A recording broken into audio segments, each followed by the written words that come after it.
নমস্কার বন্ধুরা, আজকে তোমাদের দেখাবো 6 থেকে কিভাবে কাঠবেড়ালের চিত্র অঙ্কন করা যায়।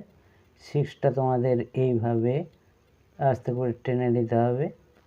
তারপরে 6-এর উপর থেকে এইভাবে গোল গোল করে উপর দিকে টেনে, এটা কাঠবেড়ালির কানটা হয়ে গেল। এরপরে মুখটা আস্তে করে টেনে ব্যাস।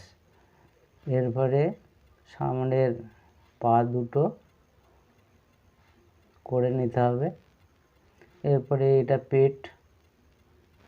এরপরে যেটা করতে হবে, পায়ের অংশটা, নিচের পা এইভাবে আস্তে করে ঢেউ খালিয়ে ব্যাস নক করে দেওয়া হলো, আর পেছনের একটা পা বার করে দেওয়া হলো ব্যাস। এরপরে কানের উপরে ডবল দিয়ে দিলে জিনিসটা ভালো লাগবে।